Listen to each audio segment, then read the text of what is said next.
అందరికీ జై భీమ్. ఆంధ్రప్రదేశ్లో చీఫ్ జస్టిస్ ఎన్వి రమణ గారు రిటైర్డ్ అయ్యి ఆయన ఇప్పుడు ఆంధ్రప్రదేశ్లో ఉంటున్నారు. సో ఇప్పుడు ఇటీవల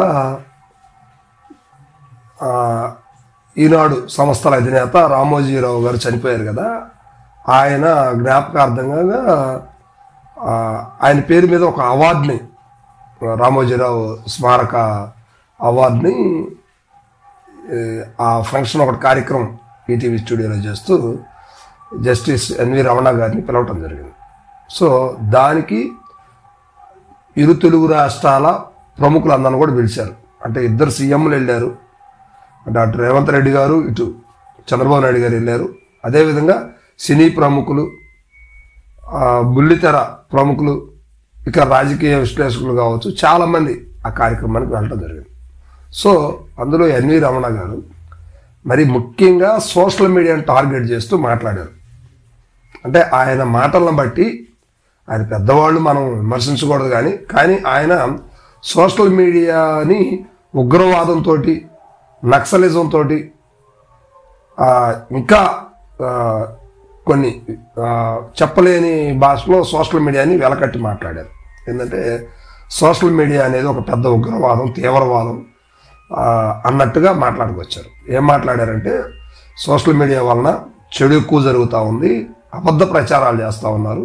సో దీనివలన దేశమే కాదు, రాష్ట్రమే కాదు, దేశం కూడా, ప్రపంచవ్యాప్తంగా కూడా నష్టాలు ఎక్కువ నడుస్తున్నాయి అనేది ఆయన చెప్పినటువంటి సారాంశం. అంతేకాదు రాజకీయ నాయకులకి ప్రతి ఒక్కళ్ళు ఈ సోషల్ మీడియాని పెట్టుకొని రౌడీజం చేస్తున్నారు, వాళ్ళు ఒక పెద్ద ఒక సంస్థ, ఒక పెద్ద రౌడీయిజం సంస్థ. గతంలో రౌడీలు ఉండేవాళ్ళు ఇప్పుడు సోషల్ మీడియాలో ఉంటున్నాయి రాజకీయ నాయకులు వెనక అంటూ ఆయన మాట్లాడడం జరిగింది. ఇది విమర్శకులు అందరూ కూడా ఆయన్ని చాలా విధంగా కూడా విమర్శించారు.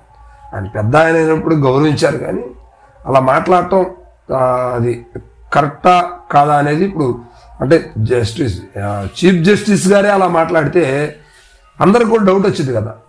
కానీ సోషల్ మీడియాలో ఎక్కడ అబద్ధాలు జరుగుతున్నాయి, రాజకీయ విషయాలకు తప్పితే మిగతా ఎక్కడ కూడా ఫేక్ జరగవు. సోషల్ మీడియా ఎవరు కూడా ఊరికనే యూజ్ చేయరు. ఎంటర్టైన్మెంట్ విభాగంలో ఎంటర్టైన్మెంట్ చేస్తారు, అది చూసేవాళ్ళు చూస్తారు, లేకపోతే లేదు. పొలిటికల్గా అబద్ధాలు చెప్పేది, నిజాలు చెప్పాలన్నా అబద్ధాలు చెప్పాలన్నా ఎవరు చేస్తారు? అసలు ఇంతెందుకు, అక్కడ ఎదురుగానే ఆయన మాట్లాడేటప్పుడు ఆంధ్రప్రదేశ్ ముఖ్యమంత్రి, అదేవిధంగా తెలంగాణ ముఖ్యమంత్రి ఇద్దరు కూడా ఎదురుగానే కూర్చున్నారు.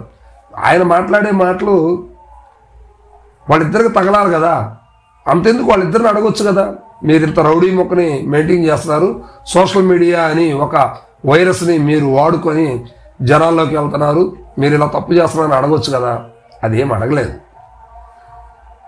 కానీ ఏ కాడికి సోషల్ మీడియాలో తప్పులే జరుగుతున్నాయి, తప్పుడు మనుషులే ఉన్నారు అని చెప్పవచ్చు. సోషల్ మీడియాలో అన్నీ కరెక్ట్గా జరుగుతాయని నేను చెప్పట్లేదు. ఇక్కడ తెలుగుదేశం పార్టీ సోషల్ మీడియాని తప్పు చేస్తుంది, వైఎస్ఆర్సీపీ చేయట్లేదని ఎవరు చెప్పరు. వైఎస్ఆర్సీపీ కూడా చేస్తుంది, తెలుగుదేశం పార్టీ కూడా చేస్తుంది, రీసెంట్గా వచ్చిన జనసేన కూడా వీళ్ళిద్దరికన్నా కూడా ఎక్కువగా చేస్తుంది. ఇంకా తెలంగాణలో బీఆర్ఎస్ చేస్తుంది, కాంగ్రెస్ పార్టీ చేస్తుంది, బీజేపీ కూడా చేస్తూ ఉంది. అందరూ చేస్తున్న పని ఇది. ఇది ఎక్కడ ఎవరో కొంతమందికే లిమిట్, కొంతమందికే పరిమితి ఏమి లేదు. ప్రతి ఒక్కరు సోషల్ మీడియా అనేదాన్ని యూజ్ చేస్తూ ఉన్నారు. రాజకీయంగానే సోషల్ మీడియా తప్పులు జరగవచ్చు, కానీ మిగతా వేదిక మీద ఎక్కడ కూడా సోషల్ మీడియా తప్పులు ఏం జరగలేదు. సో ఎన్వి రమణ గారు ఈ మాటలు, అంటే మేము వయసులో చిన్నవాడు అయినప్పటికీ ఆయన అపారమైనటువంటి అనుభవం కలిగినటువంటి వ్యక్తి. అలాంటి వ్యక్తులు సోషల్ మీడియా పైన ఇలా మాట్లాడటం అనేది కరెక్ట్ అయితే కాదనేది విశ్లేషకులు అందరూ కూడా మాట్లాడుకుంటూ ఉన్నారు. సో ఈ వీడియో చేయడం గల కారణం కూడా ఏంటంటే, సోషల్ మీడియాలో ఎవడో ఒకడో ఇద్దరో 10 మందో తప్పులు చేస్తూ ఉంటారు, కానీ అందరూ అదే విధంగా తప్పులు చేయరు కదా. అందరూ అదే వేదికను ఎంచుకొని అదే రూట్లో వెళ్ళరు కదా.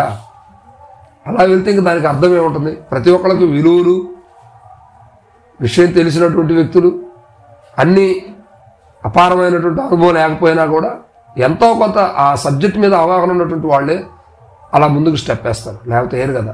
సో ఎన్వి రమణ గారు మాట్లాడేటప్పుడు ఎదురుగున్నటువంటి వాళ్ళని రాజకీయ నాయకులు అలా చేస్తున్నప్పుడు వాళ్ళని మాట్లాడాలి.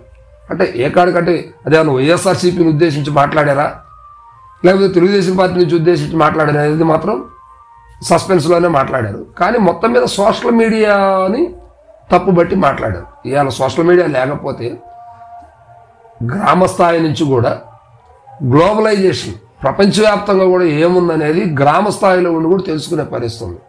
దీన్ని ప్రతి ఒక్కరు కూడా ఆస్వాదించాలి.